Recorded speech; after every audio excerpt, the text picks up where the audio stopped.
ఇది cinema scene కాదు. ఒక్క రాత్రిలో నాశనమైపోయిన నిజమైన నగరం. ఈ వీడియో చివరి వరకు చూడండి.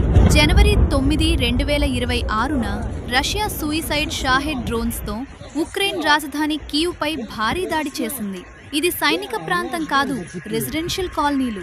డ్రోన్లు నేరుగా హైరైజ్ అపార్ట్మెంట్లను ఢీకొట్టాయి. కనీసం 4 మంది మృతి, 25 మందికి పైగా గాయాలు.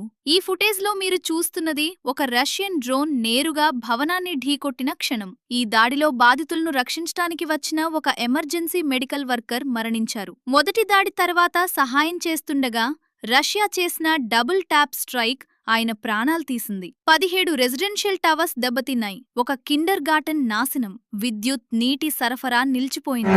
ఇది యుద్ధం కాదు, పౌరులపై దాడి. ఇదే సమయంలో ఉక్రెయిన్ కూడా ప్రతీకారం తీర్చుకుంది. బ్లాక్ సీలో రష్యా నవోరోసియస్క్ పోర్ట్ వైపు వెళ్తున్న ఆయిల్ ట్యాంకర్పై డ్రోన్ దాడి జరిగింది. ఈ ట్యాంకర్ సుమారు 30 మైళ్ళ దూరంలో ప్రయాణిస్తున్న సమయంలో టార్గెట్ అయింది. యుద్ధం ఇప్పుడు భూమి మీద కాదు, సముద్రాల్లోనూ కొనసాగుతోంది. ఇలాంటి నిజమైన షాకింగ్ అప్డేట్స్ లైక్ చేయండి, కామెంట్ పెట్టండి.